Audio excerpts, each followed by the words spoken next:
माझ्या भाग्याचं माझ्या सोख्याचं लीण सोन्याचं माझं कुंकू रोज पूजिते रोज जपिते लाख मोलाचं माझं कुंकू हा हा हा कुंकू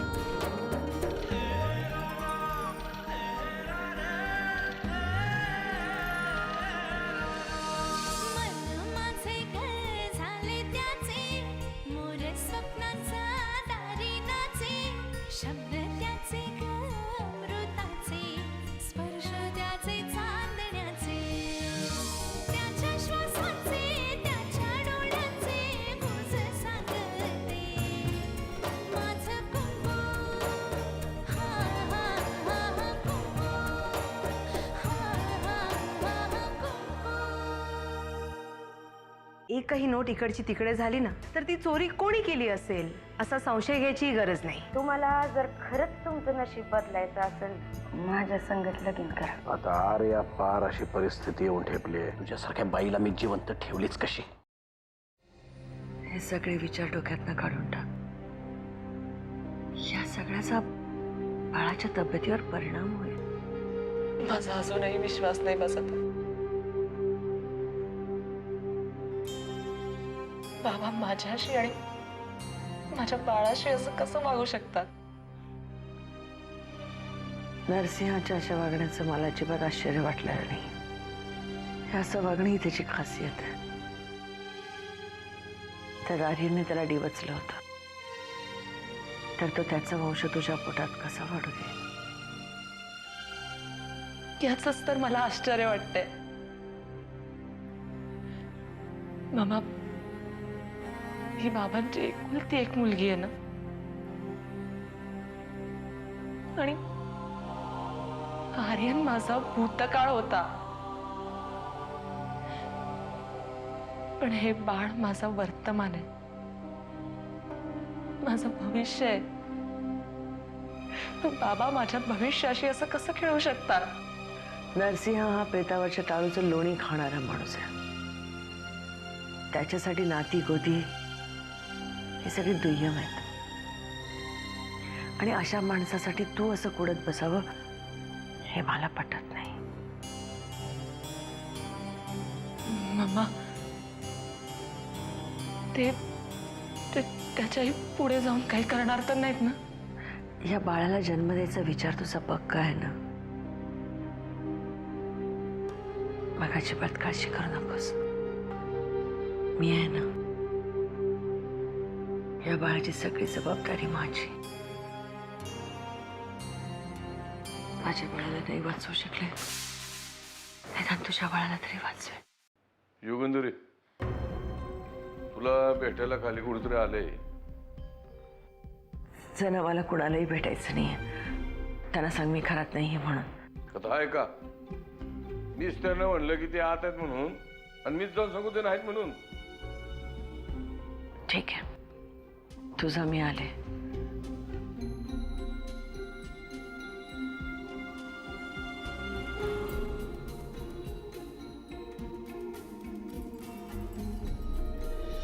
अहो असं काय करताय?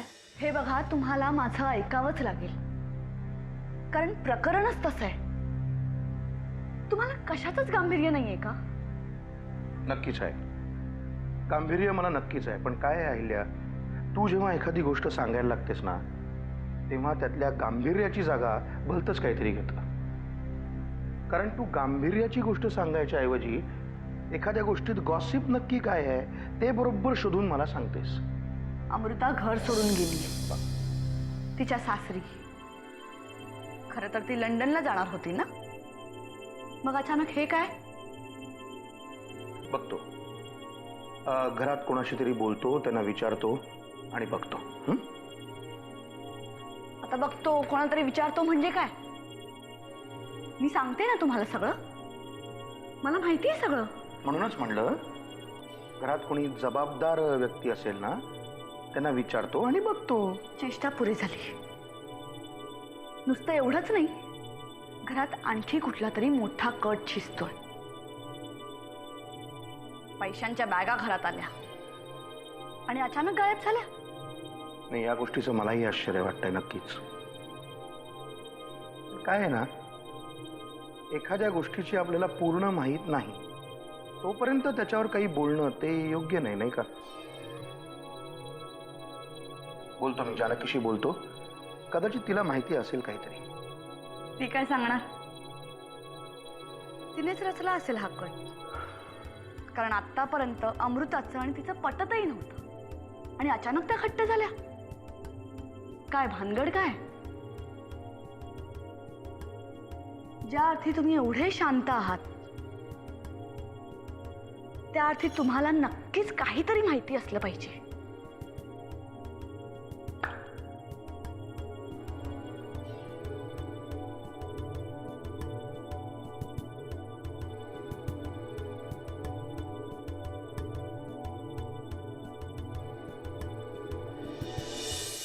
नमस्कार, मी श्रेयस पाटील. गेली अनेक वर्ष मी प्रिंट मीडियामध्ये काम करतोय. मी ऑफिसमधली कामं फक्त ऑफिसमध्येच करते आणि तसे बऱ्याच दिवसांमध्ये मी ऑफिसला गेलेली नाही आहे. त्यामुळे एक मिनिट, तुमचा काहीतरी गैरसमज होतोय. मी तुमच्याकडे नोकरी मागायला नाही आलो. उलट बऱ्याच दिवसांनी तुम्हाला एक चांगली बातमी कळणार आहे. आणि मुख्य म्हणजे ती बातमी आहे नरसिंह किल्लेदारांसंबंधित. नरसिंहाच्या विरोधात कुठलीही बातमी छापायला मला आवडते, पण सध्या मी जरा वेगळ्या विचारात आहे. पण मग ते विचार बाजूला करा आणि स्वतःला कामात गुंतवून घ्या. या पुढल्या काळात तुम्हाला खूप काम करायचं आहे. हे तुम्ही पत्रकार लोक काही सरळ बोलतच नाही का? मग ऐका, नरसिंहरावांविरुद्ध बॉम्ब सापडलाय मला. आता फक्त तो बॉम्ब फोडायचा कधी हे तुम्ही सांगायचं. आम्हीच का? कारण नरसिंह किल्लेदारांचं वाटोळ झाल्यावर तुमच्या इतका आनंद दुसऱ्या कोणाला होणार, म्हणून तर थेट इथे आलो मी. बातमी काय? नरसिंह किल्लेदार मुख्यमंत्र्यांविरुद्ध कट रचतायत.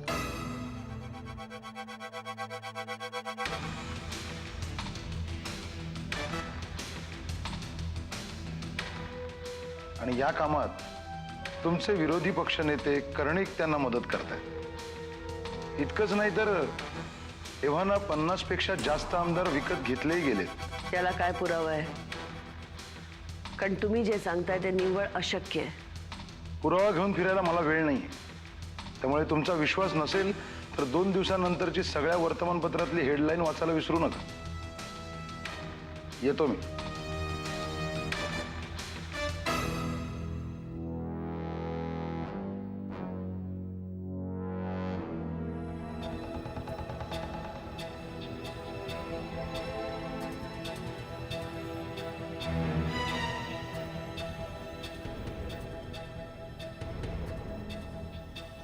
जरा तो काय म्हणत होता याची खात्री करून घे.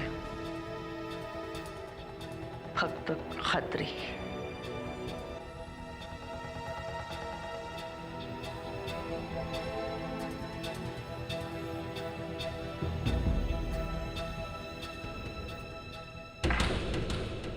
असली काम मला नको सांगत. अरा काय वंगाळ रे बाबा. डोळ्याने जे पाहिलं एका वाक्यात बोलायला शेख. जानकी वहिनींचं आणि आर्यनचं लफड आहे.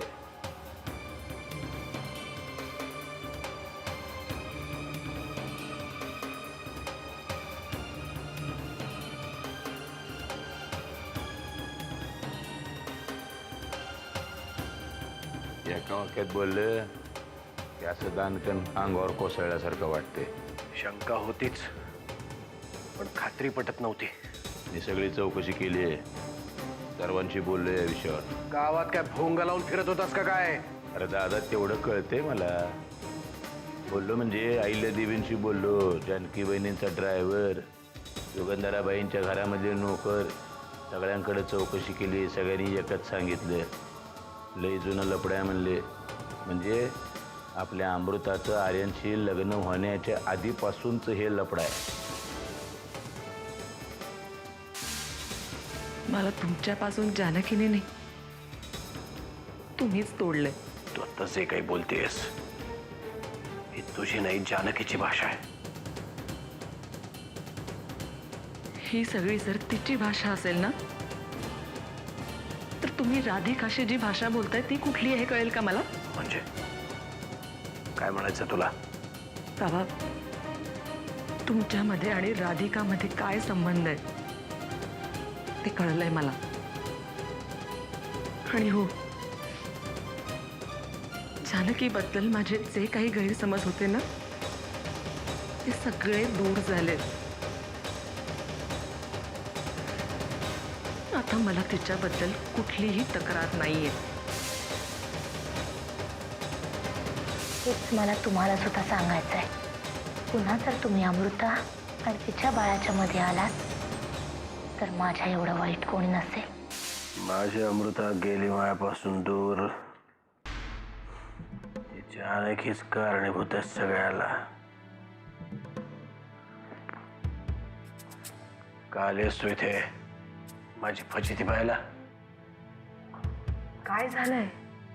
राजकारणात तुम्हाला सगळं हवं तसं घडत असताना ही अवस्था का? राजकारणातले फासे सगळे माझ्या बाजूने पडत असताना सुद्धा या घरातल्या राजकारणात मात्र मी हरलोय. राधिका, माझी अमृता माझ्यापासून दूर दूर निघून गेली. आणि त्याच्यासाठी ही जानकीच जबाबदार आहे. उद्या मी मुख्यमंत्री होईन. कदाचित मुख्यमंत्री झालो तरी काय उपयोग जर माझी अमृता माझ्या बरोबर नसेल तर? काय उपयोग आहे? माझ्यापासून तोडलंय माझ्या मुलीला या जानकीने.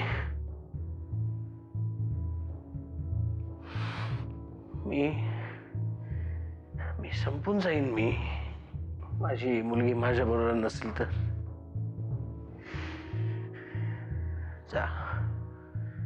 जा राधिका, घेऊन ये माझ्या अमृताला घेऊन ये माझ्याकडे. परत घेऊन ये तिला.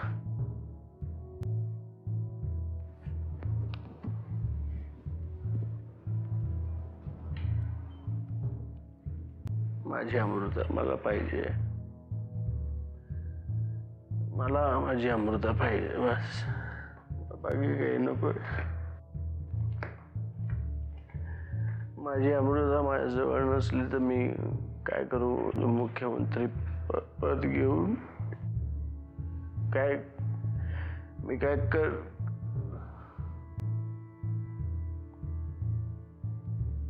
एकटाच आहे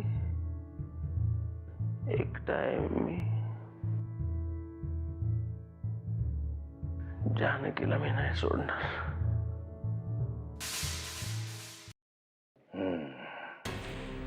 काल तुम्ही जे एका वाक्यात बोललात ते जरा सविस्तर सांगा बघू. का? नरसिंह किल्लेदाराचं वाटोळं करणारी बातमी सविस्तर सांगायलाच हवी का? काय माहितीये का पाहुणं,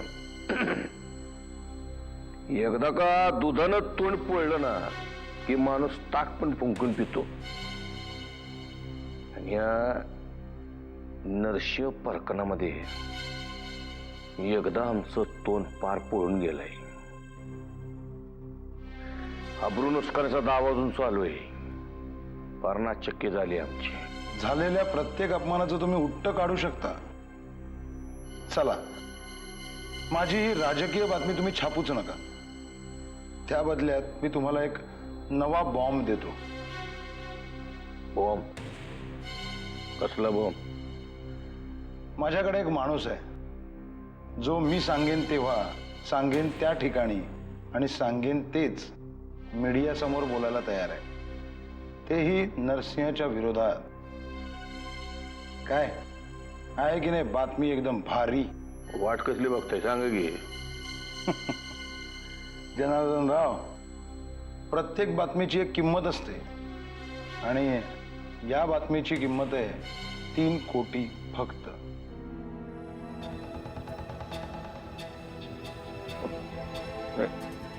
योग्य गोष्टीची योग्य किंमत द्यायला पाहिजे या मताचा मी आहे. पण म्हैस पाण्यामध्ये असताना तिचा भाव कसा करायचा? चला मग मी तुम्हाला बातमीचं नावच सांगून टाकतो. संजय सातपुते. पोपटासारखं बोलेला. काय भाव कबूल असेल तर सांगा, माल दाखवतो. उशीर कसला करताय? या नरशिव किल्लेदारची फजिती होणार असेल ना, ते आम्हाला सगळंच मंजूर आहे. पण हे सातपुत करतं का? राधिका सातपुतेचा हा नवरा आहे.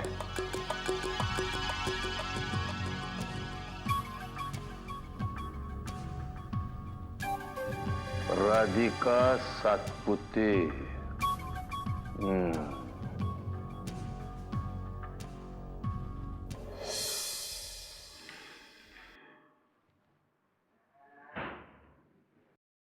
या वाकनीस या. कशी झाली नाशिकची मीटिंग? साहेबांनी जे जे ठरवलं होतं त्याप्रमाणे सगळं व्यवस्थित पार पडलं. आमदार खरेदी करत सुटले साहेब. दिसेल त्याच्या तोंडामध्ये पैसे कोंबून तोंड बंद करू पाहतायत. अहो एवढा पैसा ओततोय नरसिंहा, पण हे सगळे आमदार त्याच्या बाजूने राहतील का? आयत्या वेळी एखाद्याने शब्द फिरवला तर? नाही, तसं नाही होणार आत्याबाई. त्यांनी जर शब्द फिरवला तर त्यांची काय गत होईल याची कल्पना प्रत्येकालाच आहे. अच्छा.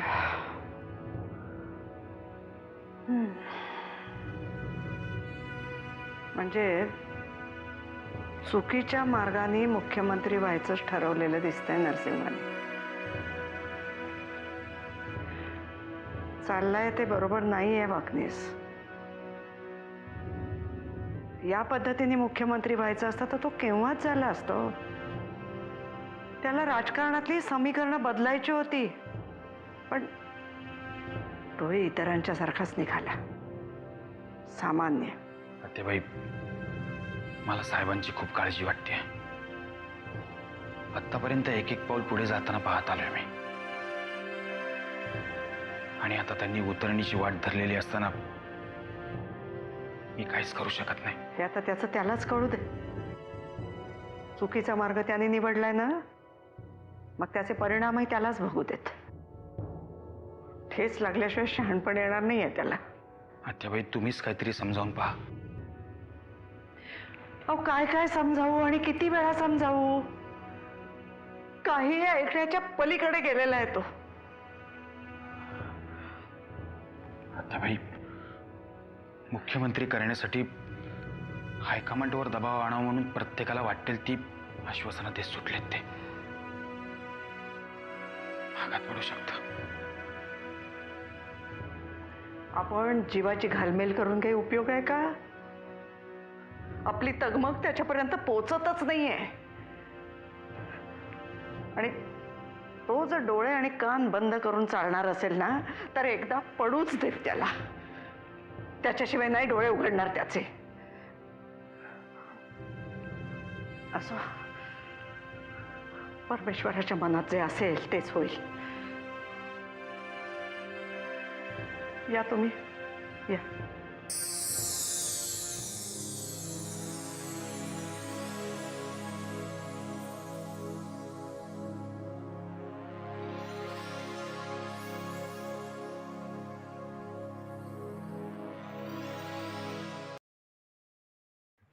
जानकी, मला तुझ्याशी बोलायचंय.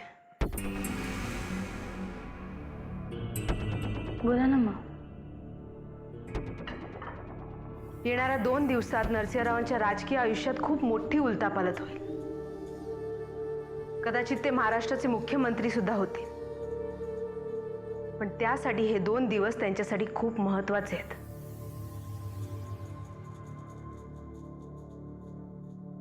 हे सगळं तुम्ही मला का सांगताय? सांगण्याचं कारण एवढंच आहे की या सगळ्या धावपळीत त्यांचं मन थाऱ्यावर असणं खूप गरजेचं आहे.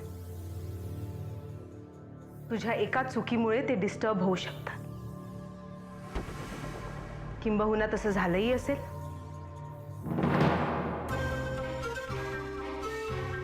कसं आहे ना राधिकाताई, तुम्ही दोघांनी मिळून याआधी इतक्या चुका केल्या आहेत की आता बाकी कोण काय चूक करणार. विषयांतर करू नकोस जानकी. तू अमृताला तिच्या सासरी पाठवून खूप मोठी चूक केली आहेस. त्याबद्दल तुम्ही बोलू नका, कारण पोटातल्या बाळाची किंमत काय असते हे आई झाल्याशिवाय नाही कळत. त्यामुळे तुम्ही या विषयावर माझ्याशी न बोललेलं बरं. तोंड सांभाळून बोल जानकी. माझ्या पर्सनल विषयावर बोलायचा तुला काही एक अधिकार नाही. अमृताचं बाळ हा तिचा वैयक्तिक विषय आहे, त्यावर बाकीच्यांनी बोलण्याची गरज नाही.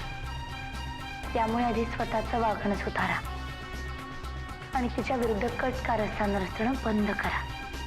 माझ्या सहनशक्तीचा अंत पाहतेस तू. हो, आणि तुम्ही घरातल्यांच्या सहनशक्तीचा अंत पाहिलाय त्याचं काय. त्यामुळे स्वतःचं वागणं सुधारा.